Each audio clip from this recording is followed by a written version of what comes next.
시작기도 주의기도 함께 봉송하시겠습니다. 성부와 성자와 성령의 이름으로 아멘. 하늘에 계신 우리 아버지, 아버지의 이름이 거룩히 빛나시며 아버지의 나라가 오시며 아버지의 뜻이 하늘에서와 같이 땅에서도 이루어지소서. 오늘 저희에게 일용할 양식을 주시고 저희에게 잘못한 일을 저희가 용서하오니 저희 죄를 용서하시고 저를 유혹에 빠지지 않게 하시고 악에서 구하소서. 아멘. 임하소서. 성령님, 저희 마음을 불타르게 하시어 당신 성령의 힘으로 저 이성을 비추시어 이 시간에 당신께서 저희에게 일러주시고자 하는 진리를 깨닫게 해주소서. 저희 의지를 움직이셔 당신의 사랑에 응답하며 실천하는 신앙생활을 할 수 있도록 이끌어 주소서. 우리 주 예수 그리스도를 통하여 비나이다. 아멘. 성부와 성자와 성령의 이름으로 아멘. 참 예수님, 지난 여름 마측 더우셨죠?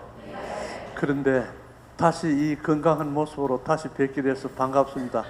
네, 이 기쁨을 주님께 참 영광 드립시다.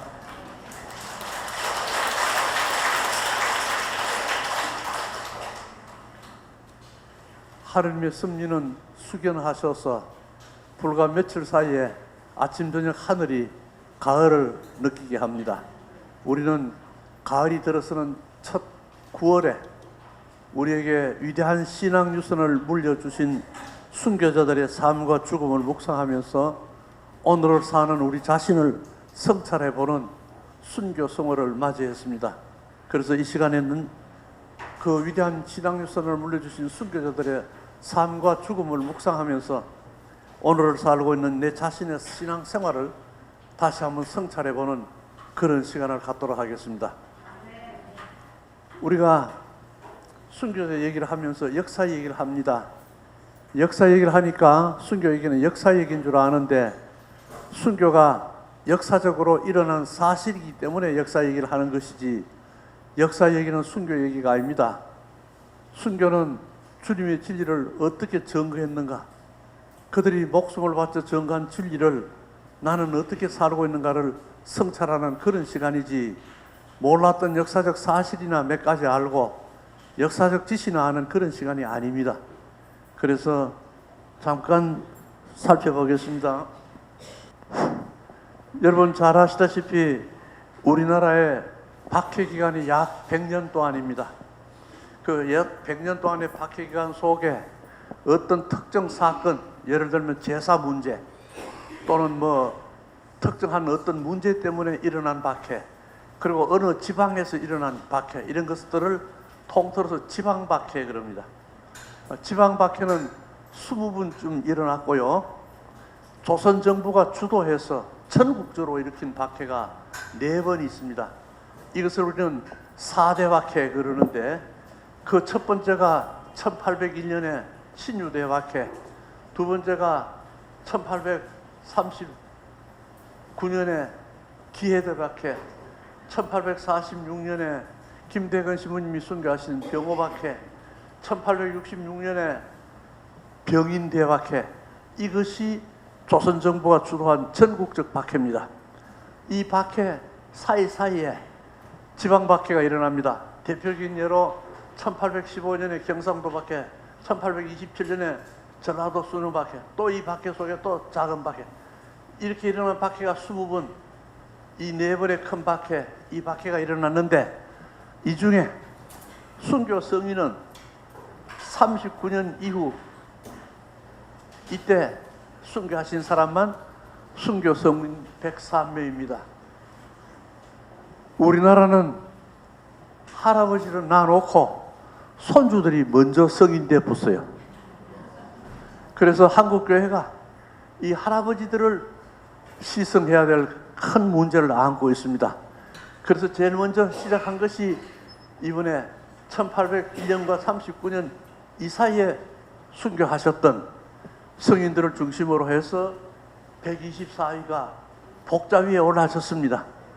그러나 그 이전에 우리 역사는 1784년에 이미 우리 역사가 시작되었고, 이 빛나는 창설 공로자들이 여기서 순교했고, 요 지방 밖에 때 순교하신 분들에 대해서는 아무도 들어있지 않습니다. 그래서 이분들을 위해가 134위가 지금 완전히 조사가 끝났습니다. 그 이분들을 위한 시승운동을 지금 또 벌이고 있고요. 별도로 덕원에 베네딕토 수도원을 중심으로 해서 돌아가신 수사님들, 수도자들을 중심으로 80한위를 조사가 끝나서 교황청에 보고돼 가지고 이 두 건에 대해서 지금 계속해서 시보운동을 하고, 복자회는 이분들은 시성되기를 기도하고 이렇게 합니다. 여러분, 우리나라 역사가 불과 200년밖에 안 됐는데 이렇게 순교자도 많고 하니까 모두 복에 넘쳤습니다. 근데 잘 한번 생각해 보십시오. 우리나라 역사는 1784년에 시작되었는데 신부님이 처음 들어온 해가 94년입니다. 주무모 신부님이 들어오실 때가 10년 동안 신부라고는 한 사람도 없었습니다.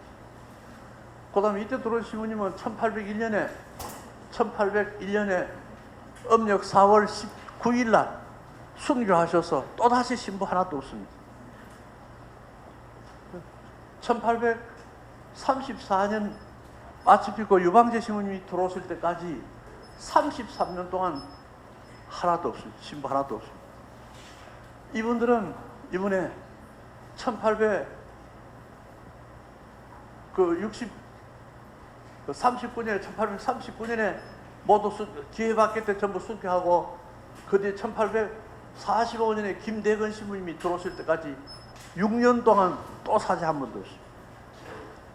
1866년에 마지막 대박해가 일어나서 우리나라 안에 있던 신부님들 거의 다 죽고 세 사람만 살아 도망치는데, 신문도 라디오도 없잖아요. 성사주로 가는데 박해가 일어나가지고 신부들이 다 잡히더가니 시골에 갔던 사람들이 산속으로 들어갔습니다. 한 분은 전라도에서 산속으로, 한 분은 경상도에서 산속으로, 한 분은 충청도에서 산속으로 들어갔는데 동료 신부들이 살았는지 죽은지 교우들이 몇 명이나 잡혀간지 모릅니다. 근데 그 산속에 태백 산맥을 중심으로 산속으로 해가 충청북도 진천 북쪽에서 6달 만에 이 세 신부가 만납니다. 만나서 강원도로 빠져나가니까 다시 또 한 번의 신부도 없는 세상이 됩니다. 그럼 이들이 산속에서 극적으로 만나 나가는 이 순교자 얘기를 한 토막만 들으면, 여러분 순교자 얘기 안 들어서 그렇지 한 토막만 이렇게 들으면 연속과 그거는 시세가 못 봅니다. 그런 신고 빠진 걸 어떻게 봅니까? 그거를 재밌다 하는 사람 보면 좀 이상합니다. 저 사람 그 일부러 만들어도 그렇게 못 만듭니다. 그렇게 사라졌다가 1876년에 리데리 신부님이 들어오실 때까지 또 10년 동안 단 한 번의 신부가 없습니다. 100년 동안의 박해 속에 신부 단 한 사람도 없는 것이 59년을 신부 하나도 없습니다. 지금 신부님이 많이 계시가 동네마다 성당이 있어도 미사참에 빠져먹는 사람이 여사인데 이때 신부님 하나도 없어요. 그 하나도 없는데 순교자가 이만큼 나왔습니다. 놀랍습니까? 아무렇지도 않습니까? 네. 전 세계 모든 사람이 저걸 보고 안 놀라는 사람이 없습니다. 그럼 저 얘기를 아무리 해도 절대로 안 놀라는 사람은 한국 사람만 안 놀립니다. 하여튼 한국 사람 희한합니다. 그리고 그 좋은 순교 얘기를 놔놓고 연속곡 틀어놓고 보고 앉았습니다. 그래서 참 이상한 사람들이, 제발 이제 우리 좀 정상으로 살자. 이상하게 하지 말고, 그죠? 그 오늘 얘기 출발은 아주 몇 가지를 시간 남을 때까지 몇 가지를 하는지 모르겠습니다만, 일단 출발은 1801년 전국적 박해가 일어나서 초대교회 사제도 하나도 없는데 사람 다 죽었습니다. 그러고 난 다음에 아직 신부라고 하나도 없는 이 사이에 교우들이 어떻게 살아야 되느냐. 1801년 박해 때 여러분 잘 아시는 대로 오가작통법을 만들어서 5집에 천주교 신자가 하나 발각되면 5집을 전부 벌 주거든요. 그럼 천주교 신자가 자기가 벌 받는 건 좋은데 자기 때문에 5집이 절단이 나잖아요. 이게 하느님 사람입니까? 그래서 천주교 신자는 집을 떠납니다. 동네 사람한테 피해를 안 주기 위해서. 그 집을 떠나가지고 깊고 깊은 산 속에 들어가서 아무도 안 오는 곳에 교우들만 모여서 삽니다. 이것이 교초입니다. 그래서 이 1801년 이후부터 1815년까지 사이를 교회 역사사에서는 교우촌 형성기 그럽니다. 이때 만들어졌던 그 교우촌에서 살고 죽고 했는 곳을 지금 여러분 차 타고 다니면서 성지 순례하고 다니는 곳이 그곳입니다. 내가 가는 곳이 어떤 곳인지 알고 좀 다녀야 됩니다. 그래서 그 성지에 순례 가는 사람들은 그 성지에서 돌아가신 그분들이 그 어려운 시절에 어떻게 돌아가신가를 가슴에 새기려고 걸어가고 굶고 가고 엎드려 눈물을 흘리고 기도하고 내게는 왜 그런 뜨거운 열성이 없습니까? 기도하고 오는데 요즘 사람들은 성지에 가지도 않고 어쩌다가 간다 한 사람 자랑하고 간다 한 사람 들어보면 자동차 타고 도장 찍으러 전화해가 그거 좀 기다리소 내가 곧 갑니다 계산. 그걸 가가 도장만 찍고 옵니다. 그러니까 그걸 찍었다고 주교님 축복장 받았다 그러는 이 많은 짓입니까 지금 도대체? 언제까지 이 짓을 하려고 그러냐. 적어도 수교가 뭔지 교우촌 어떻게 만들어진지 알고 살아야 될 거 아니냐. 그래서 오늘 이 출발을 1801년에 오가작동법으로 교우촌 형성기에 서울 지역에 살던 사람들이 도망칠 곳이 지식이 없습니다. 어느 손으로 가야 될지 알 수 없습니다. 한강을 따라 올라갑니다. 그 북한강 상류가 태백산맥에서 나오죠. 그럼 태백산맥에서는 따뜻한 곳을 양지 바른 곳을 찾아가니까 남쪽으로 내려옵니다. 그럼 북한강 상류 태백산에서 남쪽으로 내려오면 강원도가 되죠. 또 좀 더 내려오면 강원도 남쪽, 경상도 북쪽이 됩니다. 그곳에 아무도 모르게 교우들이 모여서 삽니다. 이 얘기도 이래 얘기하려고 하면 나는 피토이 터집니다. 왜 터지느냐? 들키면 죽잖아요. 집을 떠날 때 죽음을 띠고 떠났잖아요. 어떻게 서로 만나서 산속에 아무나 데가 삽니까? 어떤 조건을 갖춘 곳이라 됩니까? 이 얘기도 지루고 많습니다. 그래서 수교 성지다 제대로 가보면 이거 맞다 아니다 당장 합니다. 조건이 다 있거든요. 그 조건을 갖춘 곳에 삽니다. 아무데나 안 삽니다. 그럼 그 심산유국에서 눈 뜨면 하늘밖에 보이지 않고 밤마다 별밖에 보이지 않는 곳에서 주님 섬기려고 와 있습니다. 우리는 평생 살면서 성당 가깝다고 이사 가본 적이 있습니까? 한 번이라도. 잘 한번 생각해 보시기 바랍니다. 그들은 이 세상 사는 거 다 집어치우고 강남에 집값 좋아가 좋은 거 다 내리치우고 주님 섬길로 집 떠나가 갔습니다. 그래서 이때 만들어진 교우촌이 아무도 모르게 만들어졌습니다. 아무도 모르게 숨어서 만들어졌으니 알 리가 없죠. 그런데 1814년 규장각 문서에 보면 천국의 흉년이 듭니다. 굶어 죽는 사람이 길가에 절비합니다. 그러면 농사 지은 사람도 굶어 죽는데 저 산속에 있는 사람들 어떻게 삽니까? 여기서 우리가 알아둬야 될 게 있습니다. 저들은 그 산속에서 풀뿌리 나무 껍질을 캐먹었지만은 아무리 적어도 서로 나누어 먹었기 때문에 같이 삽니다. 우리 잘 알아야 됩니다. 지금 우리한테 진짜 모자라는 것이 물질이 모자라느냐 나누는 마음이 모자라느냐 한번 좀 생각해 봐야 됩니다. 그것을 나누어 먹고 산속에서 사는데 그 산속 중에 한 곳 청송 노래산 교우촌입니다. 그 청송 노래산 교우촌에 모여있는 사람들이 풀뿌리 나무 껍질로 굶어가면서 나누어 먹고 사는데 거지가 한 사람 나타나요. 놀라운 일입니다. 거지가 아무도 모르고 만들어 놓은 교우촌을 어떻게 알고 왔을까요? 대답은 간단합니다. 지도 신자거든요. 그럼 신자면 거기에 같이 살지 왜 따로 나와가 거짓 짓을 하고 다닙니까? 그것은 옛날이나 지금이나 똑같습니다.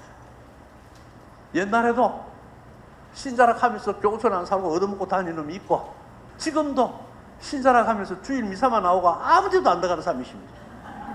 그 사람들 늘 다니면 하는 소리가 신앙의 자유다 이렇게 하고 다닙니다. 신앙의 자유가 지멋대로 하락하는 게 신앙의 자유인 줄 압니까? 그래서 열심히 하신 이 가운데 오늘 모이신 분들은 그런 분 한 분도 안 계실 줄 압니다만, 혹시 한 분이라도 계시거든 나가기 전에 여기서 전화해가 어느 당시에 들어가다 하고 들어가 있어. 천재 소용없는 인간입니다. 교회 역사에 냉담자는 교회를 안 해쳤습니다. 이런 가짜 교우들이 밀고 하고 교회를 해쳤습니다. 그러면 여러분, 나는 신앙생활 하느냐, 밀고자의 삶을 살고 있느냐, 한번 생각하십시오. 밀고자 우리 옆에 있는 거 아닙니다. 우리 중에 누가 밀고자? 아닙니다. 자기한테 물어보세요. 내가 밀고자냐? 아니, 자기한테 물어보세요. 네. 교우들은 살아도 죽어도 신앙 공동체 안에 한 채 있는 것이 혼자 떨어져가 왔다 갔다 하는 것이 신자 아닙니다. 네. 그래서 이 교우촌이 형성됐는데 얻어먹으러 온 사람을, 그럼 교우들이 신자면 여기 같이 살지 왜 따로 노느냐? 안 그럽니다. 얻어먹은 사람을 없는 것을 또 나누어 줍니다. 우리는 사랑을 실천할 뿐이지 남 탓하고 나무라는 사람들이 아니거든요. 이 사람은 흉년을 잘 얻어먹었습니다.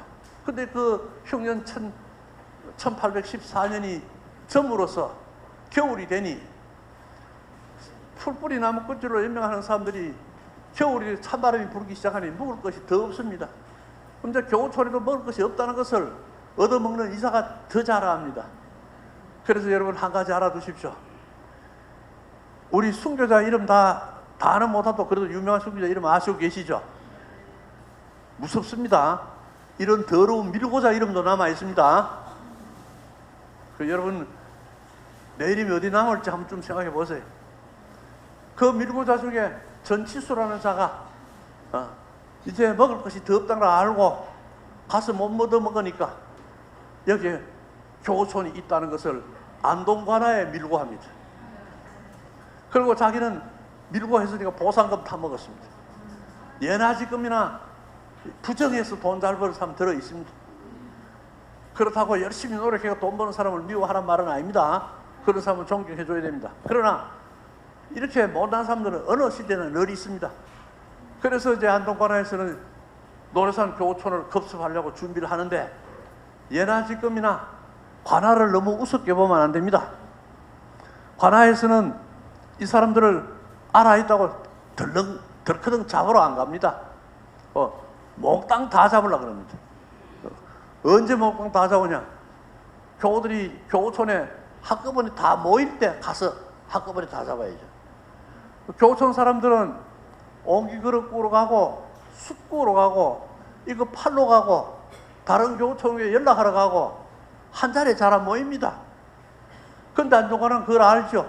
그러니 한꺼번에 다 잡으려고 교우들이 다 모인 날을 딱 보고 있습니다. 그날이 1815년 음력 2월 22일 망예수 부활축일입니다. 산속에서 춥고 배고팠지만 부활의 영광을 함께 노래하려고 교우들이 그 밤에 부활 찬미경을 함께 읊으려고 한테 모였습니다. 관아는 그걸 노리고 밤중에 습격이 들어갑니다. 교우들은 처음에 난데없이 밤에 습격이 들어오니 산적인 줄 알았습니다. 그 산적들한테 먹을 거 뺏기면 안 되거든요. 그래서 산적한테 대항을 합니다. 어디 여기 와 교우촌 습격하는 어림도 대항하라 물리쳐라. 그래서 교우들이 저항을 하니까 포졸들이 부딪히거든요. 그래서 이제 포졸들이 횃불을 밝히면서 우리는 관아에서 나온 포졸들이다. 그렇게 저항하던 우리 교우들이 관아에서 나온 포졸들이다 할 때 그 자리에서 들었던 몽둥이 다 놓고 그대들은 국법을 수행하느라고 수고가 많습니다. 우리는 하나님의 법을 지킬 뿐이니 그대들은 그대들의 법대로 하시오. 우리는 우리 법대로 하겠습니다. 이게 우리 교우입니다. 우리 교우들이 이렇게 관아에서 하는 일을 방해하거나 덤비지 않았습니다. 그래서 요즘 보면요, 곳곳에 데모하죠. 길거리 가는 사람이 귀찮거나 막거나 큰 소리를 떠들죠.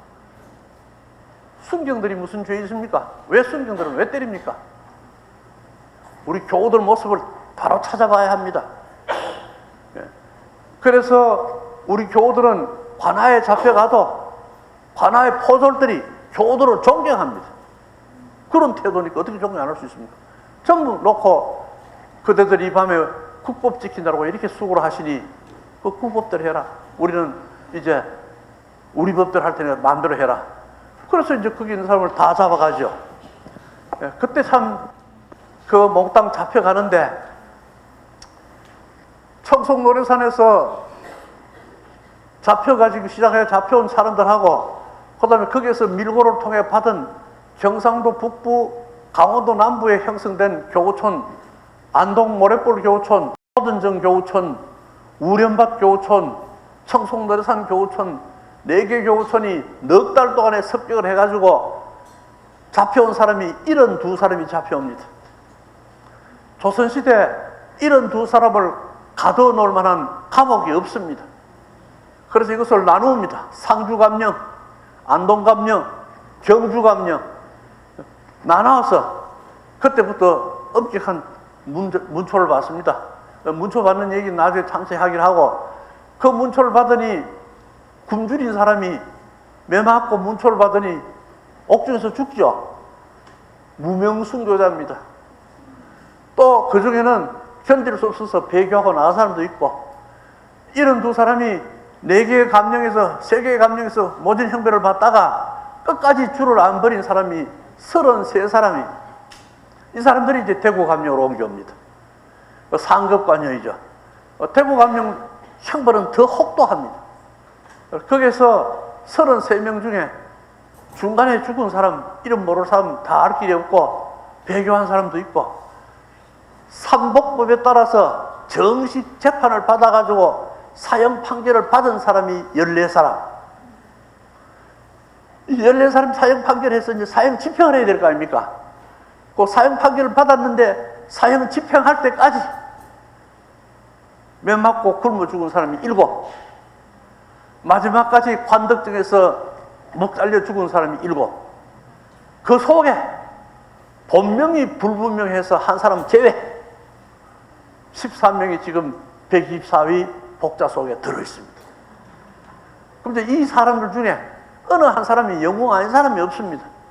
이 얘기 다 하려면요 여기서 이래 할 것이 아니고 겨울 긴 밤에 이불 밑에 뭐 옥수수 좀 찌고 뭐 간식 좀 준비해서 밤새도록 얘기를 주고받아야 되는데 그래 할 것도 없고 그래 들을 사람도 없고 여기서 여러분한테 이제 1시간 제가 강의하고 가는데 그 1시간 강의하려고 4시간 올라왔습니다.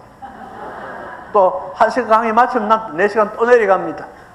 하고 싶은 말은 이만한데 말은 요 하다가 맙니다.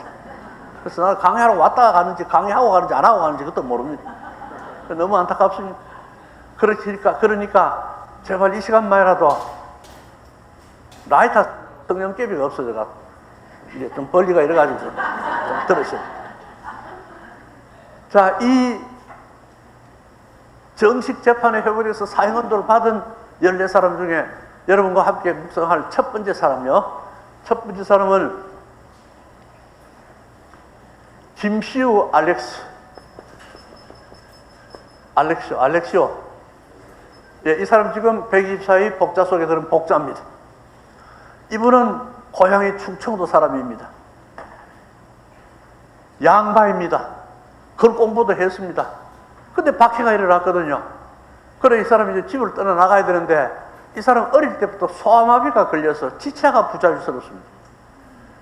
지금도 지체 부자유자가 어려운데 조선시대 지체 부자유자에 대한 사회적 어떤 보장제도 없었거든요. 그러니까 이 사람 집을 떠나나가면 지체 부자유자 나가면 죽습니다. 그래도 고향에 앉아가지고 다른 사람한테 폐 미치면 안 된다. 나가야 된다. 집을 떠나서 이것은 보통 사람 집 떠나는 것과 다르죠. 죽음을 각오하고 떠나는 겁니다. 그래서 떠나와가지고 곳곳에서 죽을 고비를 넘깁니다. 교구촌 만들 때 교우들이 서로 만나고 하는 그 굶어 죽는 사람, 병들어 죽는 사람 출발했다가 마지막에 교구촌에 만나가 사는 사람 몇 사람밖에 안 되는 그런 과정 얘기도 다 있습니다. 내가 하도 답답하가 이 얘기 하다가 저 얘기 하다가 왔다 갔다 하는데요. 하도 답답해요. 한 가지만 얘기할게요. 여러분 조선시대 교우들 박해시대 박해를 받고 어려웠다 하는 거 다 알죠? 어떻게 어려웠는데요? 그건 하나도 모릅니다. 그래 기가 막 그건 모르는 게 낫죠. 차라리 모르면 알아나 보죠. 아 그때 박해받을 때 다 매 맞고 죽었다. 매 다 안다 다 안다 그러니까 안 알아봅니다. 그 사람이 영원히 모르고 죽습니다. 여러분 신자고 조선시대 내가 포졸이라 그럽시다. 그 여러분 보고 당신 신자죠? 그러면 뭐라 그래야 됩니까? 어렵다면 어떻게 어려운지 한번 실제로 당해보세요. 그래요. 당신 신자죠? 그러면 왜 해야 됩니까? 예? 예, 맞습니다. 신자니까. 그러니까 잡혀가 죽은 사람은 순교자 아닙니다. 순교자 그래 어설프게 생각하면 안 됩니다. 왜 순교자이냐? 이 생명 누가 주셨습니까? 맞습니다. 그러면 들고 가 죽이는 거 뻔히 아는데 하나님이 주신 생명을 지키는 노력도 안 하고 하고 죽는 생명도 안 지키는 그런 놈이 무슨 순교자예요? 그건 죽이도 안 됐습니다. 그런 거는. 알아들어요? 정신 차려서 오늘 우리 사회를 한번 잘 묵상해 보세요.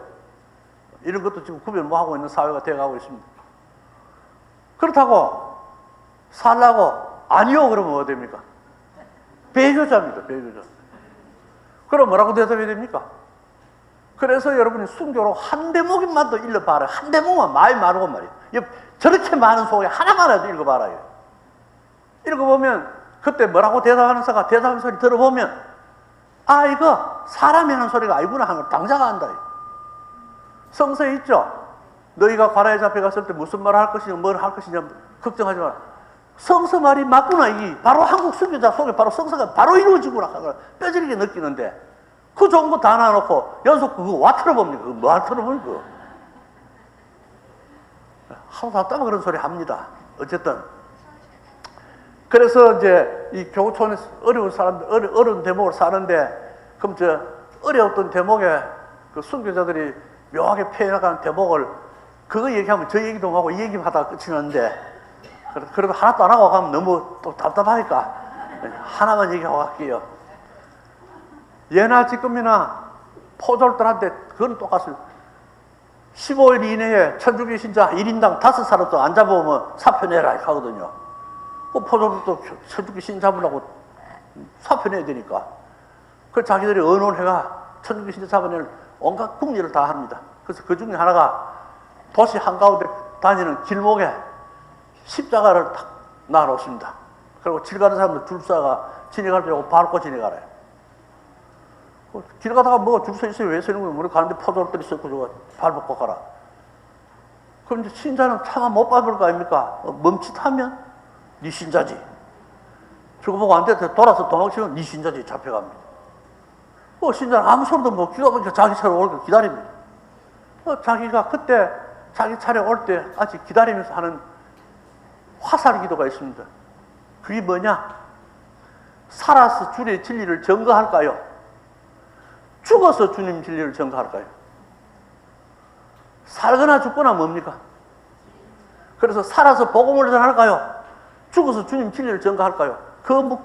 그 화살 기도를 속으로 하면서 자기 차가 옵니다.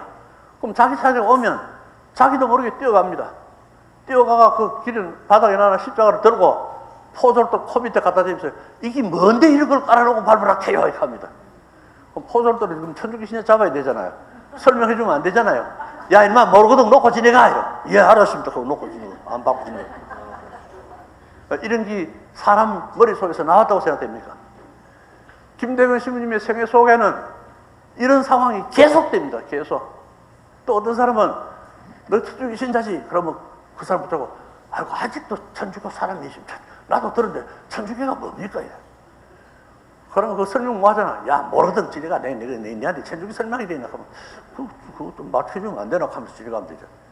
이런 것들은 생각해보면 그때 성서에 있는 대로 그때마다 성령께서 적절한 행동과 언어를 하도록 해주신다 하는 성경이 있습니다. 갈라디아서에 있습니다. 그걸 한번 읽어보시면 아, 이 성서 말이 맞구나 그걸 뼈저리게 느낄 텐데 성서는 성서대로 따로 그럼 순교자 얘기하면 자고 성서 얘기하면 추 불리고 뭐 언제 합니까 그럼? 중간 사이에 한 얘기고, 놔놓고 이제 김시우 의원 돌아갑니다. 제자리로 돌아가야 됩니다. 한참 얘기하다가 내가 어디까지 얘기했노 이게 사고 정신 빠져. 자, 지금 정신 차립시오. 1815년 청송 노래산 박해 전치수의 밀고로 지금 잡혀 들어가는 상황이 벌어졌습니다. 김시우는 반신불수입니다. 만꽃 끝에 노래산 교촌에 들어갔습니다. 노래산 교촌에는 신자들이 살라고 와서 환영을 하죠. 그러나 걱정입니다. 뭘 먹고 살아있는 뭘 먹습니까? 이 사람이 반신불수니까 옹기그릇 구울 수도 없고 숯 구울 수도 없고 아무것도 못하잖아요. 밥만 먹여줘야 되잖아요. 그래서 식구만 하나 늘었잖아요. 그래도 신자로 같이 살아니까 같이 사는데 김시우는 그게 미안하잖아요. 그래서 반신불수로 한 손으로 축일표로 기도문을 적어서 그거를 교우들에게 나눠줍니다. 교우들은 축일표와 기도문을 가지고 기도 공부합니다. 이때도 또 한마디 합시다. 여러분 때때로 문학가나이라도 기분이 좀 못하면 편지 쓰죠. 6월의 마지막 날의 개성이 그런 말 쓰죠. 그 멋있다 싶은데 그 하나도 멋없습니다. 우리 신자는 그런 소리는 안 됩니다. 성모 몽소 성천 축일 다음에 대림 몇 주 화요일에 이래 써야 되지. 무슨 신자라 가리지 뭐 앉아가 몇월 며칠 날 화요일. 그런 멋없는 신자가 어디 있어 그래. 적어도 서닥하면 네 본명 축일 다음 날에 이렇게 얘기를 해야 되지. 네 본명 축일 이작부터 지내갔다 이렇게 하고 그럼 무슨 신자입니까? 그렇죠? 제일 답답한 게 그겁니다. 우리는 성경에 이렇게 긋죠. 사제는 성경에 어떻게 꺼줍니까? 이렇게 꺼주죠. 축복해 주죠. 우리가 사제처럼 이렇게 하면 됩니까? 안 됩니까? 안 되죠. 그런데 우리가 이렇게 할 수 있는 자리가 딱 한 군데 있습니다. 자기 자식들한테는 됩니다. 알아들어요? 그러면 여러분 자녀들 이 각박한 사회생활에 아침마다 나갈 때 엄마가 할 수 있는 유일한 권리 이거 해줬습니까? 안 해줬습니까? 뭐가 신자입니까? 신자고 신자인지 뭐 어떻게 그래가지고 복을 주소서 하지도 않고 뭐 복을 줄러. 그래서 이런 얘기가 있습니다. 어떤 놈이 돈도 안 벌리고 되는 것도 없고 장사는 전부 할 줄도 모르겠고 그러니까 기도는 어디가 배웠습니다. 주님 다른 것도 없고 이제 할 거는 다른 거 합시다. 복권 저거 좀 당첨되도록 해주소서 빌었더니 나도 이지 남의 물건을 훔칠 수도 없고 일은 하에 안 되고 그러니까 할 수 없습니다. 내가 살 길은 이제 복권 저거 당첨되도록 복권 저거 좀 당첨되도록 해주소 기도를 해도 암만 해도 당첨 안 되거든. 그러니 이 사람은 기도하면 들어준다 하지 암만 해도 안 되네. 복권 좀 당첨해 주세요. 예수님 뭐라고 대답했는지 아세요? 야 이마야 복권 사놓고 기도해라. 우리 지금 기도 복권도 안 사고 기도합니다. 그렇죠? 복권이 되려고 하면 복권을 사놓고 이것 좀 당첨되도록 해야 되겠지. 복권 사놓고 복권 당첨 왜 이렇게 당첨합니까? 우리 기도 똑같죠. 아들 잘해 자기 권한으로 축복해 줄 수 있는 그건 안 해주고 그렇다고 또 이제 오늘 배웠다고 내 집에 가 아무것도 모르나 보고 이렇게 하면 또 우리 엄마가 돌아왔나 와 이렇게 합니다. 그러지 말고 손잡고 조용히 날 때 죽게 간단한 화살 기도를 해가 보내세요.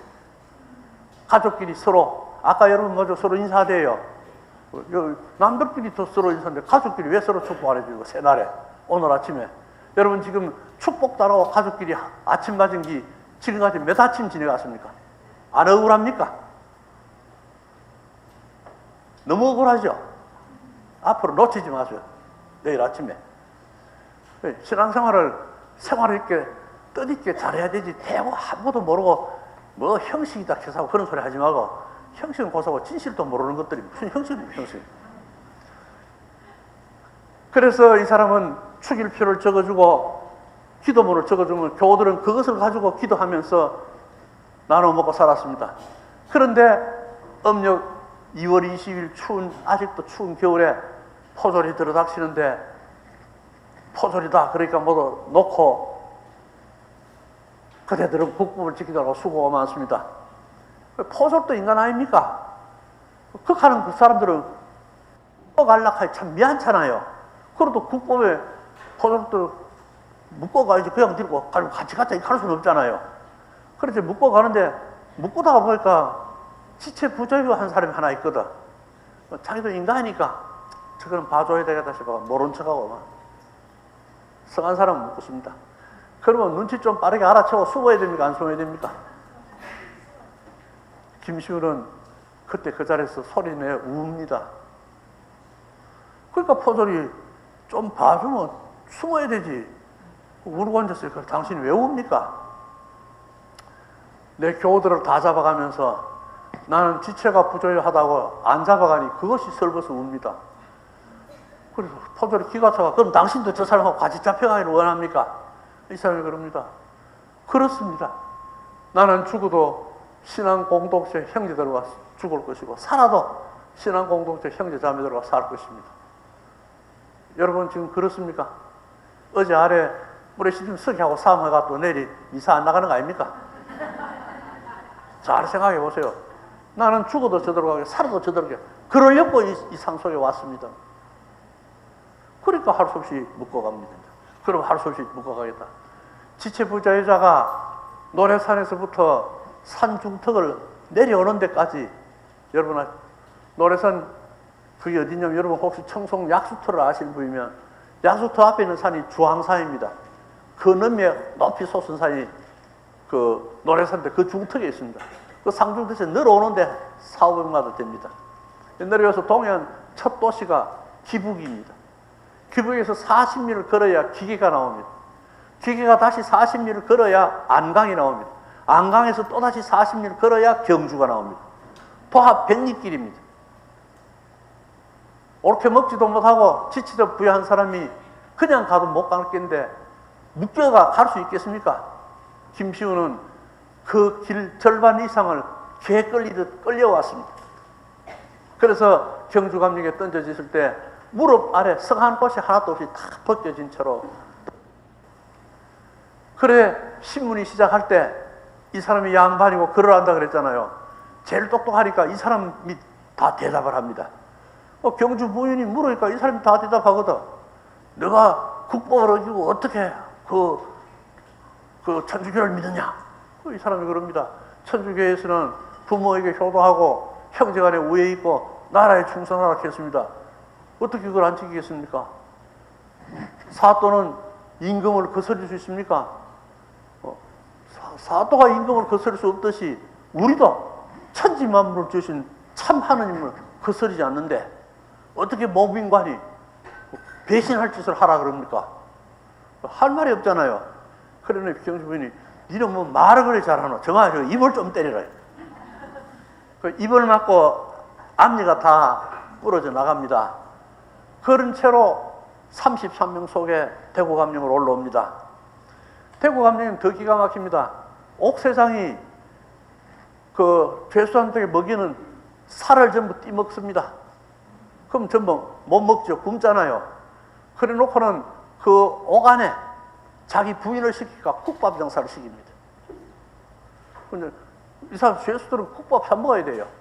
그럼 죄수들이 무슨 돈이 있습니까? 그래서 또 이건 또 무슨 짓을 하냐면 지퍼를 사다가 집신을 삼게 합니다. 그럼 그 사람들이 매 맞고 불편한 몸으로 집신을 겨우 몇 그릇 삼으면 국밥 한 그릇 먹을 만한 돈을 받습니다. 이 사람 그걸 가지고 국밥 한 그릇 사먹으면 끝이요. 그래 얼마나 기가 막힙니까? 김시우는 입도 무너졌죠. 반신불수죠. 그 집신을 못 삼습니다. 삼지를 못하니 대구감령에서부터는 계속 굶습니다. 18일을 굶었을 때 들을 수 없는 소리를 질렀다 그럽니다. 우리나라 속담에 금강산 구경도 식후경이라 그랬습니다. 먹는다는 것은 인간의 생존을 위한 기본적 욕구입니다. 이 원초적이고 기본적 욕구도 주님 사랑을 계명을 어기고는 먹지 않은 것이 우리 순교자입니다. 22일째 그는 굶어 죽어서 한국교회 역사 최초의 아사 순교자입니다. 이분처럼 이 세상에 그 어떤 것도 하나님 앞에 두지 않는 우리 순교자. 이거 묵상해 주시기 바랍니다. 여러분 가이사리아에서 예수님이 사도 베드로에게 너희는 나를 누구라 그러냐 할 때 베드로가 대답했죠. 그래서 주님 뭐라고 칭찬합니까? 그것은 네가 하는 소리가 아니다. 하느님이 내게 일러준 소리다. 그래 칭찬하셨죠. 그래서 그때부터 이제 예수님이 당신 순환을 이야기하기 시작합니다. 그 순환은 당신이 순환 받는다는 얘기를 듣고 베드로가 왜 합니까? 선생님 그런 일은 있어서 안 됩니다. 베드로가 선생님을 사랑하죠. 예수님을 사랑하기 때문에 예수님 사랑하는 예수님이 그래 주고는 안 된다 싶어서 그래가 안 됩니다. 그때 예수님 뭐라고 대답하십니까? 네 사랑은 내가 알겠다 이거 합니까? 사탄아 물러가라 그랬습니다. 예수를 사랑하지 않으면 베드로가 뭐다고 그런 일이 있어서는 안 된다 그럽니까? 사랑하기 때문에 그랬는데도 예수님은 그런 인간적 사랑이 아니고 하느님의 영을 알아듣지 못하면 사탄이 됩니다. 내가 말을 못했는데 양심이 같이 봤잖아. 그때는 하루 니도 내 같이 대봐라 할 수 없다. 그런 개떡 같은 소리 하지 마. 그런 소리 그 사탄이 하는 소리입니다. 오늘 여기 김씨가 실제로 최초의 정식 재판을 받고 사형 집행되기 전에 굶어 죽은 첫 선교자입니다. 그래서 이분을 얘기하면 나는 역사 속에 옛날 얘기하고 옛날에 그랬단다 이 소리 들으러 여기 온 거 아닙니다. 그 사람은 그래 죽었는데 나는 나의 하느님을 위해서 뭘 해가 어떻게 살 것이냐. 그거 결심하셔야 됩니다. 내가 천주교 신자라고 말하기 전에 나는 나의 하느님을, 나의 주님을 위해서 뭘 할 것이냐. 나를 위해 십자가에 못 박혀 돌아가신 그분을 위해서 나는 뭘 할 것이냐. 저 사람처럼 굶어 죽지는 않더라도 우리가 현세에서 무엇을 앞세워서 살아야 될 것인가를 생각하게 합니다. 두 번째 묵상해 볼 사람입니다. 두 번째 묵상할 사람은 고성대, 고성훈이라는 형제들입니다. 고성대, 고성훈 형제들인데 이분도 이번에 124위 복자 속에 들어간 복자들입니다. 이분 충청도 사람인데 박해가 일어나니 오가작통법 떨어지니 집에 있어가지고 다른 교우들 그런 이웃들을 해되게 한다. 그래서 우리가 집을 떠나서 주님을 지키자. 여러분 주님을 섬기려고 집 떠나는 일이 예사일이겠습니까? 그러니까 두 형제가 집을 떠납니다. 떠나가서 어디로 가느냐? 전라도 쪽 해미 쪽으로 내려갑니다. 해미 쪽으로 내려가다가 잡혔어요. 잡혀서 형벌을 받는데 주님을 위해 집을 떠나기까지 한 이 사람이 모든 형벌을 받고는 그 형벌을 못 견뎌서 주를 버립니다. 여러분 순교를 너무 쉽게 생각하죠. 103위 순교 성인 중에 처음부터 끝까지 꿋하게 신앙을 지킨 사람 5사람 정도밖에 안 됩니다. 우리 그렇게 안 강합니다. 우리 약합니다. 부모 형제를 떠나고 신앙을 지키려고 왔던 사람도 얼마나 모진매를 맞았으면 주를 버립니다. 그 두 형제가 주를 버리고 나왔습니다. 나와가지고는 자기들이 약해서 주를 버린 것을 뉘우칩니다. 이 사람이 그걸 뉘우치면서 교우촌을 찾아 숨어 들어온 것이 이 모래산 교우촌 속으로 들어옵니다. 돌아가지고는 이분들은 얼마나 열심히 하느냐. 교우촌에 무슨 어려운 일이 있으면 이 사람들이 제일 먼저 나옵니다. 일 끝나고 나면 제일 끝마무리를 또 이 사람들이 합니다. 여러분도 성당에 다녀보면 무슨 큰 행사 있을 때 준비하는 거 힘들죠? 그러고 끝나고 나면 뒷마무리 얼마나 힘듭니까? 그건 누가 합니까? 생각해 보세요. 유지들은 뭐만 합니까? 얼굴만 내밀고 가잖아요. 누가 하느님 보기에 더 이쁘겠어요? 오늘 한번 잘 생각해 보세요.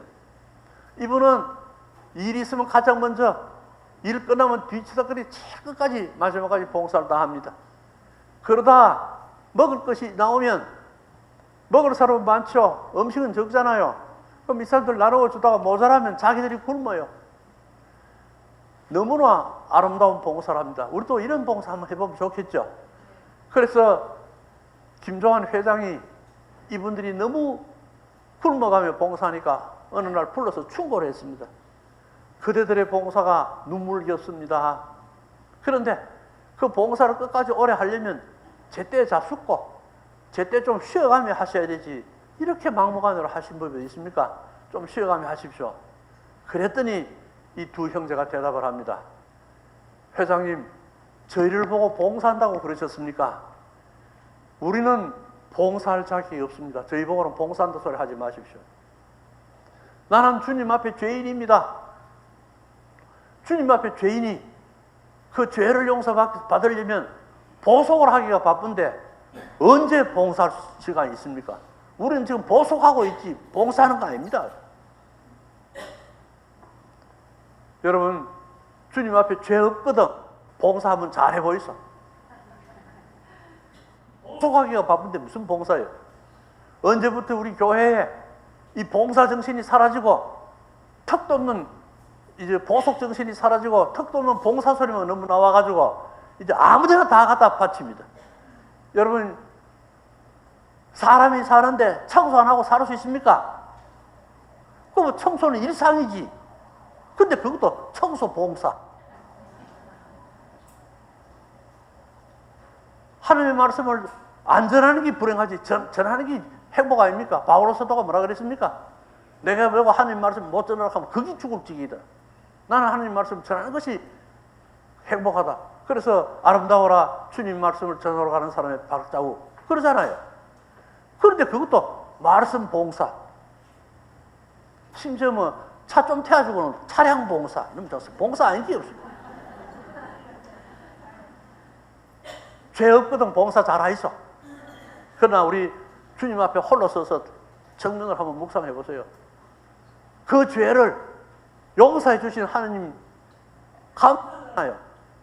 그래서 그 죄를 기워갖는 거 이거 남이 알아줘야 됩니까? 몰라도 됩니까?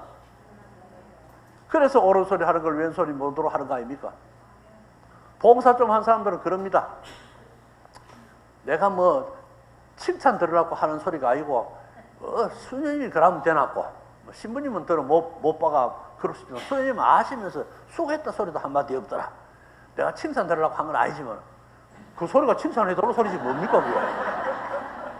그럼 칭찬해달라고 뭐라고 합니까 그러면? 그래서 봉사하는 사람은 좀 알아주길 바라고 또 알아주면 또 그것에 보람을 느끼고 보속은 그런 거 아닙니다. 주님만 보시면 그만입니다. 사람들이 보고 암만 칭찬하면 뭐합니까? 그 사람들이 천장 보내줍니까? 그 사람들이 구원할 수 있습니까? 구원은 하나님밖에 없습니다. 하나님 보시면 그만인데 그래서 보속하는 사람은 절대로 건방지지 않고 겸손합니다. 여러분 지금부터 보속하랍니까? 봉사하랍니까? 아직도? 제발 좀 아무 소리 없고 일 좀 합시다. 뭐 일 좀 하면 시끄러운 정신을 못 차리겠습니다. 이 보속 정신 우리는 이 두 형제들한테서 배우자. 그래서 마지막까지 봉사하는 모습 주께서 그랬었습니다. 내가 여기 온 것은 섬김 받으러 온 게 아니라 섬기러 왔다. 내가 너희들 구원을 위해서 왔다. 우리가 믿는 나의 하느님이 그런 분인데 내가 그 어디 대고 뭘 할 게 있습니까? 할 수 있다면 보소하는 수밖에 없습니다. 그래서 기쁜 마음으로 아무도 모르게 봉사했을 때 그 기쁨을 느껴야 됩니다. 예. 얘기가 나왔으니 한마디만 더 붙이면요. 훌륭하고 똑똑한 사람은 좋은 일 마해가 하나님한테 찬미 드리겠죠. 우리 뭐 하는 거 있으면 뭐 하는 거 뭐 할 재주 뭐 잘하고 좋은 거 없잖아요. 그 뭐 해봐야 하나님한테 붙을 거 아무것도 없잖아요. 그렇게 생각하지 마세요. 그거는 사람 눈으로 보는 게 그렇습니다. 하나님 눈으로는 금자탑을 세운 공이나 부엌에서 아무 일도 안 하는 부엌 일을 하는 거나 하나님 보시기에 똑같습니다. 다 그것을 하나님을 위해서 하느냐 안 하느냐 거기 다를 뿐입니다. 죽게 하는 일이면 그것은 역사 후에 빛나는 일이지 능력 있는 사람 뭐 특히 잘하는 사람 많이 한 거 그 공 크고 이 공은 적은 거 아닙니다. 그래서 영성의 대가 중에 한 사람 더그레스 뭉그레스라는 특히 오늘 저기 자매님 보니까 그 생각이 나서 소개해드리고 싶은데 혹시 아십니까? 그분 그렇게 글었었습니다. 나는 누구처럼 많이 모릅니다. 그러니까 뭐 알아야 묵상하니까 알아야 묵상 아무도 묵상 뭐합니다. 나는 너무 바쁩니다. 앉아서 긴 기도 드릴 시간이 없습니다. 나는 묵상은 몰라가 못하고 묵주기도는 오래 앉아가 있을 수 없어 못합니다. 그럼 어떡하느냐? 내 식구들을 위해서 물 끓일 때 물 끓는 소리로 주는 찬미를 받으소서. 내가 마루를 닦을 때 주님 발자국을 닦는 마음으로 닦으니 주는 찬미를 받으소서. 식구들이 밥상을 차리며 딸가닥 끓이는 수저 소리를 통해 주는 찬미를 받으소서. 위대한 업적을 생기는 것보다도, 그래서 자기가 그 일을 했다고 폼 잡는 놈보다는 이 사람이 구원받습니다. 그러면 여러분, 부엌이 여러분이 뭐 하는 곳입니까? 바로 꿈을 세우는 곳이고 기도하는 곳이잖아요. 그 부엌을 앉아가지고 여자로 태어나가 하늘에 해벽인 날 이 짓 안 하고 못 사나 이렇게 하고, 그리고 스스로 그 감옥을 만들어 놓잖아요. 부엌은 여러분의 천국입니다. 그건 여러분 주를 참여하는 곳입니다. 그건 가족들을 위해서 일할 수 있는 곳입니다. 그보다 더 아름다운 곳이 천지 어디십니까? 물 끓는 소리, 수저 소리, 그릇 딸거리는 소리, 수돗물 소리, 그것이 다 주를 참여하는 기도가 됩니다. 그 마음을 가지느냐 안 가지느냐가 문제 있을 뿐입니다. 오늘 우리는 호성덕고 성원에 저 보석 정신을 가슴에 새겨서 아무한테 자랑하지 마세요. 여러분과 주님만 보시면 되죠, 그죠? 예. 그래서 그 보석 정신으로 우리 이제 인생에 달고 서면 볼만큼 다 봤습니다. 인지 무슨 큰일 날 것입니까? 어디 뭐 대통령이 장관 회자리 해달라고 전화 왔습니까? 그런 것도 없잖아요. 그런 설득거 그거 다 필요 없고, 우리 이제 조용히 주께서 주신 내 집에서, 주께서 주신 내 부엌에서 주께 찬미 드리고 기도 드릴 수 있잖아요. 그 장어 드릴 거 없습니다. 그렇게 살자 이 말입니다. 그거를 하려고 순교자 공부합니다. 순교자가 그래 살았거든요. 한 사람 더 묵상해 보겠습니다. 이번에 묵상할 사람은 김종환 회장입니다. 이 김종환 회장은요, 김대건 신부님의 작은 할아버지입니다. 여러분 잘 알다시피 김대건 신부님의 정조 할아버지 김진우가 공주감령의 벼슬입니다. 아주 벼슬다고 집안이 똘똘했습니다. 그런데 그 아들 중에 하나가 이존창 집안의 따님하고 결혼합니다. 그래서 천주교를 배우는데, 이 사람은 나라에 벼슬을 하고 있으니까 그 말도 안 되죠. 그런데 이분은 다른 사람처럼 국보비를 그만하니까 하지 마라, 무조건 그러지 않고 그 뭐 하는 데냐 물었습니다. 그러니까 이 사람이 이제 천주교는 이런 곳이다 다 듣고는 이거 믿어야 한다. 그래서 공직 사표 내고 내 아들이 다 같이 신앙을 가지게 되는데, 그러니 이분이 그 좋던 집안에서 벼슬까지 하던 사람이 천주교를 믿으니 옥에 같이 있죠. 옥중 생활을 11년 합니다. 그러니 아들이 견딜 수 없어 뿔뿔이 다 헤어집니다. 셋째 아버지는 솔매로 가서 김대건을 낳았지만, 셋째 아버지가 김종환 회장은 대구 우련밭 교우촌에 와서 회장을 하고 계십니다. 바로 그분입니다. 그러니까 작은 할아버지입니다. 이분이 아무도 그때 회장 임명하고 신부님 임명받고, 신부님도 안 계시니까 임명할 사람도 없고 하고 임명도 안 해주지만은 자기가 스스로 그 회장의 역할을 합니다. 그러면 살다가 이제 잡혀 들어갔는데, 문초를 할 때 마지막까지 신앙을 지켜서 33사람 대구 감명으로 옮겨올 때 마지막까지 이 사람도 대구 감명에 돌았거든요. 대구 감명으로 왔을 때 이 사람이 뭐를 하느냐? 우선 아침 저녁으로 기도를 합니다. 그런데 감옥 속에 있는 사람들은 김종환 회장이 하는 기도 듣고 같이 기도합니다. 그래서 대구 시사에 적혀 있습니다. 천주교 신자가 감옥에 갇히면 이른 아침과 늦은 밤에 기도 소리를 들으려 대구 시민들이 감옥소 바깥에서 모였다. 그리고 그 소리를 듣고 뭔지는 모르지만은 깊은 감명을 받고 돌아갔다. 거기다가 감옥 속에서 얼마나 아름다운 생활을 했으면 포졸이 기록에 남아 있습니다. 저들이 어떻게 죄인인가? 어떻게 죄인이 저럴 수 있단 말인가? 그래서 그 포졸 중에 하나는 그런 말을 합니다. 나는 천주교 신자가 갇혀있는 감옥에 그들을 바라보면 그들이 죄인인지 내가 죄인인지 모르겠다. 이게 우리 신자였습니다. 오늘 사회 참여라는 이름으로 당치도 않는 구호나 외치고 큰 소리를 치는 그런 사회운동 아닙니다. 뭐 일만 하면 자기 이익을 대변하기 위해서 머리띠 메고 나오는 거, 거기 집단 이기주의지, 그게 무슨 사회운동입니까? 우리 교우들은 그렇게 살았습니다. 그러니까 대구 가면 토솔들도 천주교 신을 마음속으로 존경합니다. 국법을 따라 안 할 수는 없으니. 그런데 또 감옥 속에 있는 우리 신자들은 다 받아들이면 당신은 국법 따라 하라고 수고가 또 하라 그래요. 회장이기 때문에 15일마다 신문을 받을 때 나가서 이분이 가장 훌륭한 대답을 다 합니다. 그러니까 이제 말로 해서 안 되니까 이제 매를 찌르하는데 이것도 참고로 한번 알아두십시오. 신자들이 가서 매 맞았다, 하여튼 매 맞았다 한다는 거 다 모르는 사람 없습니다. 왜 맞았는지는 모릅니다. 왜 맞았어요? 불렀거든요. 네가 하는 일은 당장 믿지 마라. 대답을 하는데 자기가 할 말 없거든요. 더 할 말은 없고, 두 사람 똑똑해가 말을 안 듣고, 그때는 왜 합니까?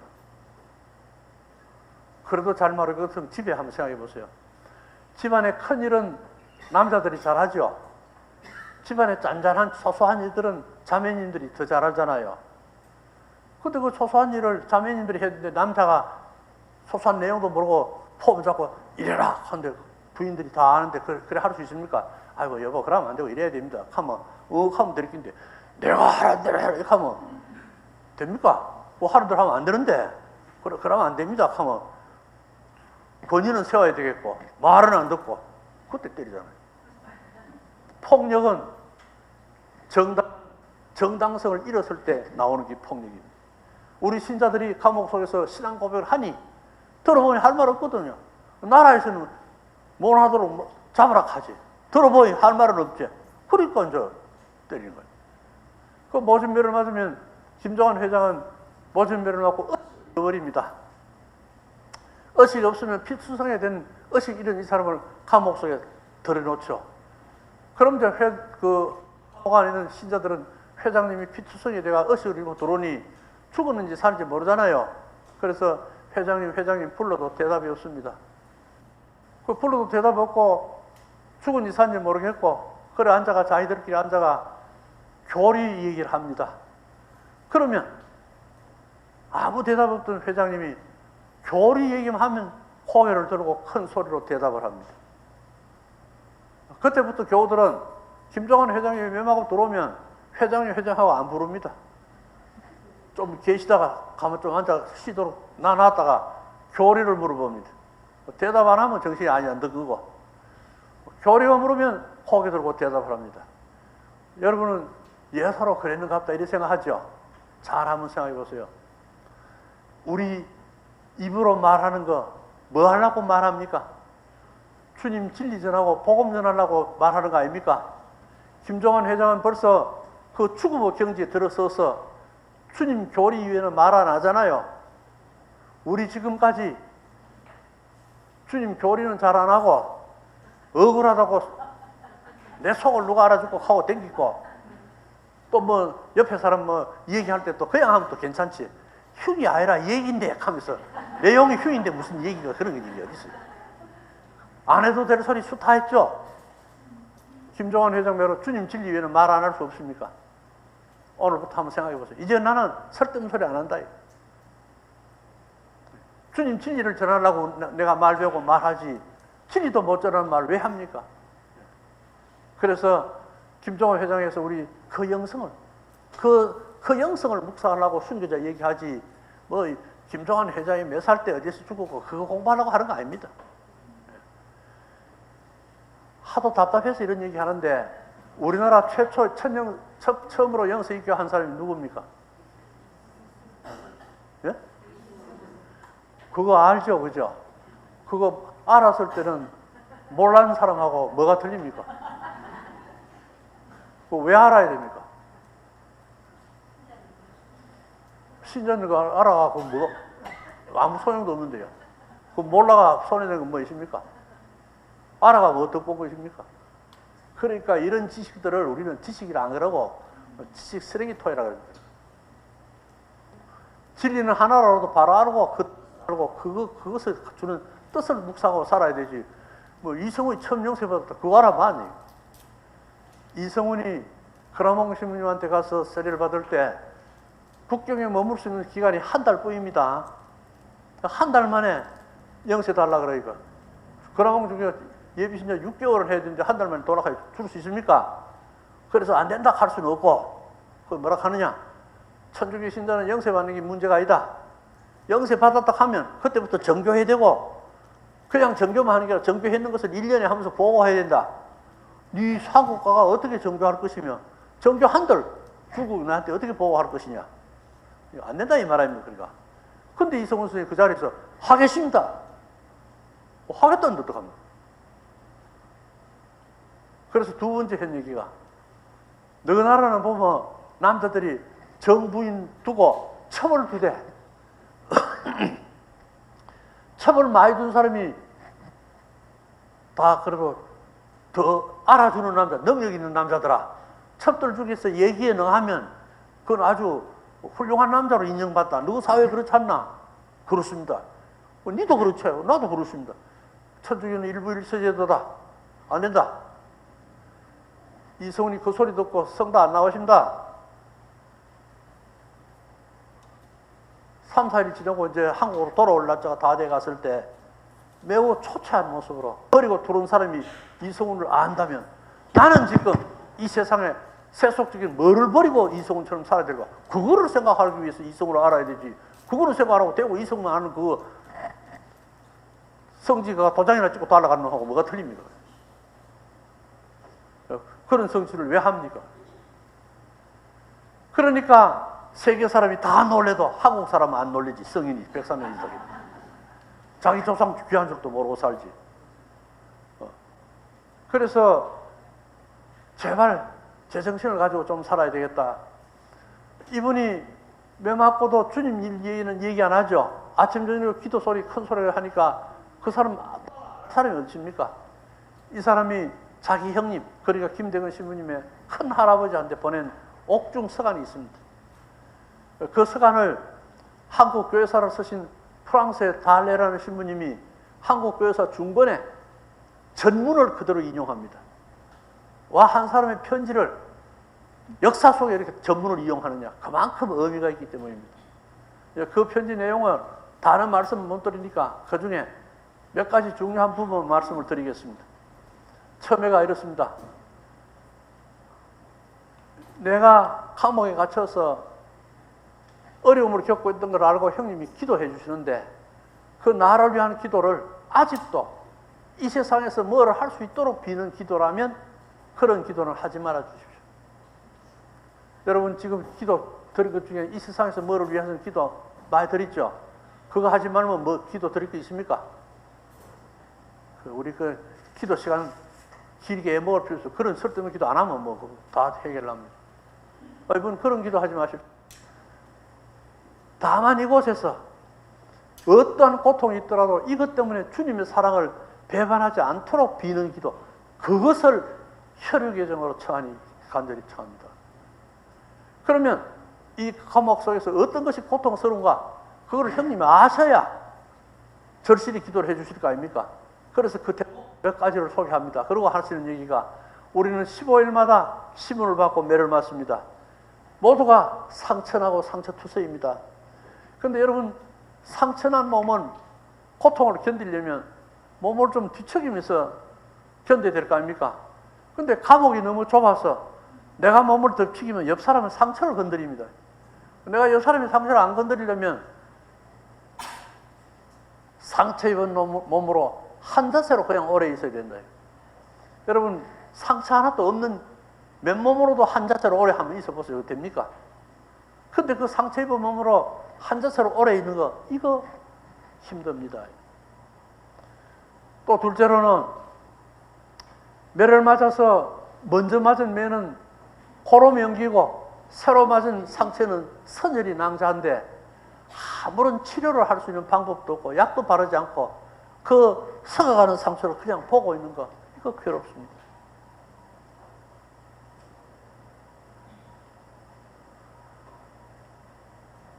또 그 다음에 그들은 그런 얘기합니다. 이 상처에 벌레들이 끝없이 덤빕니다. 이 상처를 그냥 견디도 좀 어려운데 벌레까지 덤비니 그것도 견디기 어렵습니다.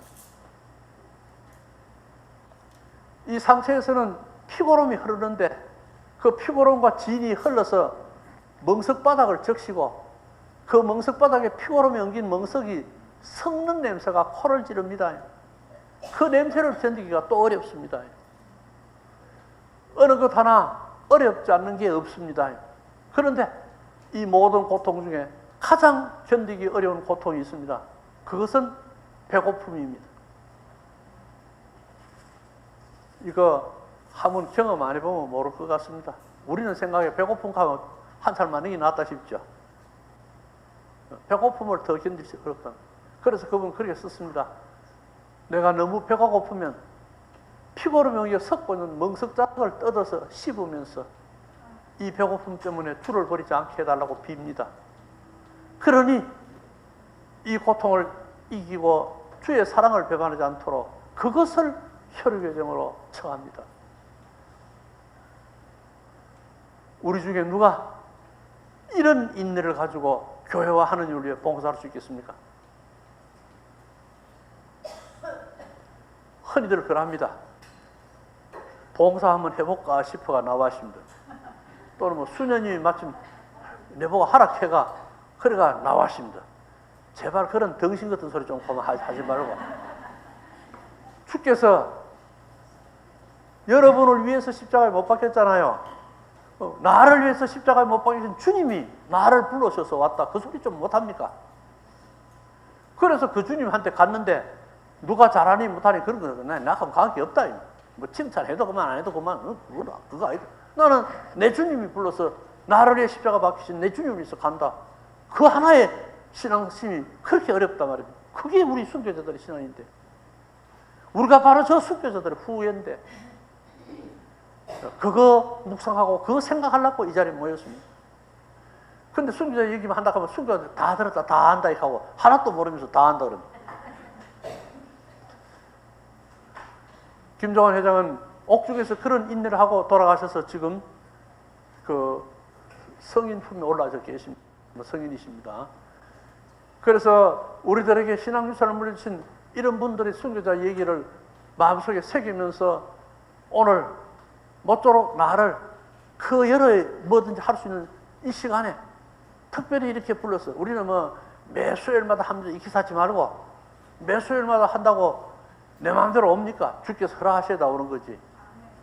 그래서 마음에 귀머거리 되지 마시고 마음에 머리 되지 마세요.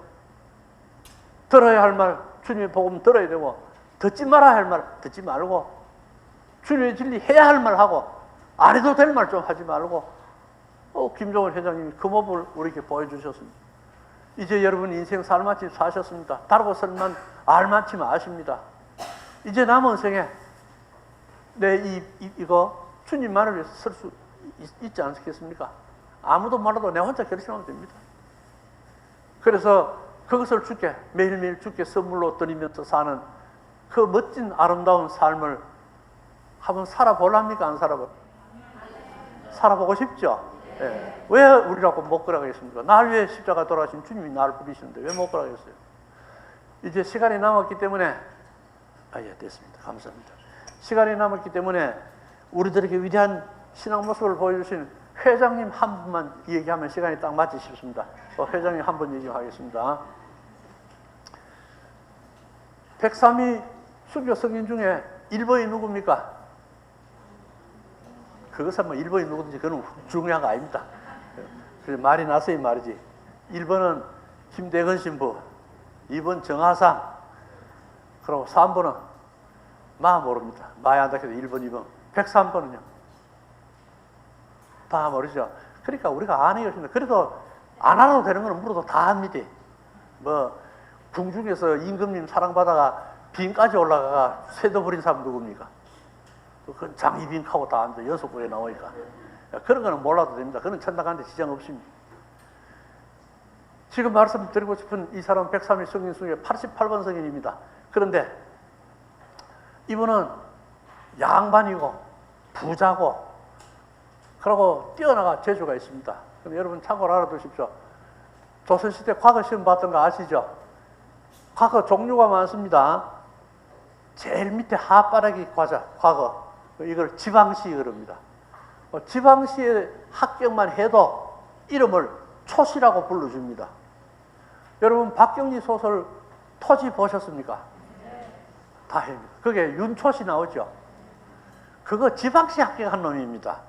근데 자기 그 양반이라고 그 소설에서 얼마 썼대 폼비도 그죠? 양반으로서 캐사하면서 그죠? 그 지경인데 최고 시험은 뭐냐? 진사시입니다. 진사시는 1등 할 필요 없어요. 합격만 하면 바로 벼슬이 나갑니다. 근데 조선조 500년 동안에 진사시에 합격 안 한 사람이 벼슬하는 수가 있어요. 그래서 조선은 이것을 구별합니다. 이런 사람을 현감 나가도 그냥 현감이라 부르죠. 진사시 합격하고 현감 나가면 현감 부르지만 진사시 합격 안 하고 현감 되면 엄사 구별해. 그만큼 이게 중요합니다. 근데 3대 집안 중에 누구 한 사람이라도 진사시에 합격한 사람이 있어야 이 사람은 양반이 유지됩니다. 만약에 3대 동안 한 사람 진사시에 합격된 사람이 없으면 이 집안은 그때부터 양반 자기 박탈당합니다. 우리는 이 사람들을 몰락 양반 그럽니다. 그러니까 집안을 유지하려면 3대 중에 하나라도 죽으라고 공부해가 진사시에 합격해야 되겠죠. 이 회장이 정의배 집안에 3대 동안 이제 진사시에 합격될 살면서 걱정을 하는데 마침 똑똑한 사람이 하나 나타났다 얘야. 그런데 뭐 얼마나 총명한지 뭐 현명한 느낌한 게 아니고 심성이 하도 좋아가 참 너무나 멋있는 사람이라니. 모두 집안에서 이제 경사 났다고 이제 이거 진사시험 합격하면 일이 된다고. 아니나 다를까 16살에 이미 과거시험 같은 거 다 합격해버려요. 뭐 진사시험을 치면 벼슬이 그냥 나갈 바이라. 그럼 뭐 치면 합격할 거라. 그쯤 실력이 되니 서울 장안에서 서당을 열어놓고 학동을 가르치는 훈장을 하고 있습니다. 그러고 있는데 어느 날 학동이 선생님께 묻습니다. 훈장님, 서학에 대해서 어떻게 생각하십니까? 그 양반 그러죠. 네? 서학에 대해서 잘 모른다? 근데 내가 서학은 잘 모르지만은 나라에서 하지 말라면 안 하면 되지. 나라에서 하지 말라는 걸 왜 자꾸 하는지 모르겠다. 얼마나 양심적입니까? 대고 서학은 안 되나 그런 사람이에요. 워낙 겸손한 사람이니까. 난 서학을 모른다. 모르는데 나라에서 하지 말라는 걸 자꾸 하는 그게 이상하다. 그렇죠. 그러다가 1839년에 우리나라에 처음으로 들었던 앵베르주교 사스당 신부, 모방 신부님이 잡혀서 세남토에서 참수 치명당합니다. 근데 이 시기까지 뭐가 서학하던 사람이 잡혀간다 그러거든요. 안 그래도 뭐가 서학을 왜 자꾸 나라에서 하지 말라 하는데 점잖게 하는 곳이 뭐 서학사람 잡혀가다가 나가보니까 지금 죽이러 가는 사람들이 앉아있는데 보통 사람 죽이러 가면 이래 가면 다 죽어가는 죽이러 가면 하면 절반은 벌써 초단면이 죽어 있을 거 아닙니까? 근데 참 이렇게 앉아가 명상에 잠겨 있거든요. 그리고 양반이 턱 보이 죽으러 가는 사람이 어떻게 저리 가느냐. 그래서 따라갔어요. 세남토에. 그 참수하는데 이분이 참수할 때 뭐 조금도 주저하거나 욕하거나 한마디 없이 성공경 끊고 내 영혼을 주님께 맡깁니다. 그러고 참수하는 걸 보고 충격을 받았어요. 그 이 사람이 돌아와 그럽니다. 한 마리 새도 죽음에 이르려면 그 우는 소리가 슬프다고 하는데 어떻게 인간이 죽음의 현장에서 그렇게 의연할 수가 있느냐. 여기에는 반드시 곡절이 있을 것이다. 그래서 그날 학동들에게 그런 말을 합니다. 오늘날은 서학도들이 죽는 걸 봤다. 어떻게 그렇게 의연할 수 있는지. 여기는 반드시 곡절이 있을 것이다. 나는 오늘 그 곡절을 알아보기 위해서 지금부터 서당문을 닫고 그 곡절을 알아보러 간다. 그래 가서 이 사람이 곡절을 알아봐서 천주교 신자가 이제 남은 시간이 얼마 안 되기 때문에 나머지는 주루입니다. 이제. 얘가 주로가 여기 할 집에 갈 때 늘 내가 뭐를 하고 왔는지 모르죠. 그래서 이제 천주교를 공부하고 난 다음에 이 사람이 그런 얘기 합니다. 나는 지금까지 인간이 옳게 되려면 공명의 도를 깨쳐야 되는 줄 알았다. 그리고 천주교는 나라에서 하지 말아야 안 해야 되는 줄 알았다. 내가 천주교를 안 지금은 천주교를 하지 않고는 사는 게 아니다. 그 다음에 또 이런 소리도 합니다. 순교를 해야 한다. 집안에 앉아서 편안히 죽는 것은 생각만 해도 끔찍한 짓이다. 그래서 이 사람은 한국 교회사에서 유명합니다. 우리나라의 최초의 고아원, 그것을 영예원 그럽니다. 이것을 프랑스 신부님들이 프랑스에서 하는 고아원을 옮겨와서 했거든요. 그리고 이걸 하려고 사르트르 바오로 수도들을 불러가 일을 시키고 그랬거든요. 그 첫 영예원을 준비했을 때 이 양반이 회장이 양반이면서 그 무지한 어린이들을 자기 집에 데려다 놓고 믿겼습니다. 그러다가 베르네 주교님, 그 다블리 주교님으로 계실 때 우리나라에 돌았던 한역사학서, 지금 여러분이 외우고 있는 기도서, 이분들이 겁니다. 그러니까 이분이 교회사에 미친 영향이 대단합니다. 한역사학서나 우리나라가 읽고 있는 중국 책 중에 중요한 부분 전부 다 이분들이 쓴 겁니다. 번역한 것들입니다. 그래 번역을 했는데 얼마나 훌륭하게 잘 살았으면 W 주교님이 이 사람을 보고 회장은 성인일세 그랬습니다. 프랑스에서 오신 주교님이 이방인 한국의 한 평신도를 보고 저 사람은 성인이다라고 말했습니다. 더 놀라운 것은 베르네 주교님이 저 사람은 천당 가는 게 틀림없다. 내가 저 사람이 천당에서 차지할 만한 자리를 나도 차지했으면 좋겠다. 얼마나 훌륭한 그런 말씀을 했겠어요. 그래 이 양반이 자기 원하는 대로 72살에 옥고를 치르면서 순교를 하십니다. 그래서 회장단 존경받는 회장이고 교우들이 어려움이 있을 때는 이분을 찾아가는데 찾아가면 따뜻이 다 대답을 해줍니다. 어떤 사람은 그럽니다. 말하러 갔다가 그 사람 얼굴만 보니까 그만 속이 다 풀리가 그냥 말도 안 하고 나왔다. 지금 우리나라에 어느 집이든 어느 동네든 어느 본당이든 이런 어른이 좀 있으면 좋겠습니까? 안 좋겠습니까? 잘 생각해 보세요. 사람이 해만 들면 나이는 다 먹습니다. 나이 먹으면 전부 노인은 다 됩니다. 노인만 돼가면 말할 겁니까? 나이 먹었으면 노인 될 일이 아니고 어른이 돼야 됩니다. 쓸데없이 간섭하는 어른 아니고 걱정, 근심이 있으면 그분 쳐다보면 다 풀리는 우리 초대교회 신자들이 일컫던 정의회 회장 같은 그런 노인. 노인 그립죠? 이제 살펴봐도 노인 없습니다. 찾아봐도 노인 없습니다. 할 수 없습니다. 성령의 은총 속에 우리가 어른처럼 살아야 할 수밖에 없습니다. 그래서 이 교회 안에 모든 어려움이 있을 때도 우리가 서로 쳐다보고 살아야 됩니다. 교회 안에 어려운 일이 있으면 아주 똑똑한 사람처럼 요새 교회가 이랬다고 떠들지네. 교회에 어려운 일이 있으면 성령 때문에 위대한 교회, 인간이 나약해서 저지른 잘못, 그러면 성령 앞에 인간의 죄를 용서해 주셔서 우리 기도하러 가자 해야 되지. 이래가 되는 이렇게 해야 됩니까? 누가 똑똑합니까? 우리가 해야 할 일이 뭡니까? 보석이고 주님 앞에 홀로 서서 마주 대하는 일이고, 그리고 내가 믿는 나의 하느님이 섬기러 오셨고 구원하러 왔었다면 나 또한 저 순교자들이 보여준 모범에 따라서 주님의 뜻에 따라 조그맣게 사는 것, 그거 갑자기 성인들처럼 본당에 가 나도 한마디 하겠는데 이렇게 하지 말고 어디서부터요? 덕을에서 문거리에서요, 부엌에서부터, 부엌 기도에서부터 시작하세요. 주님, 우리 집 식구들이 오늘 아침에 먹을 수저에 딸그닥거리는 소리로 주는 찬미를 받으소서.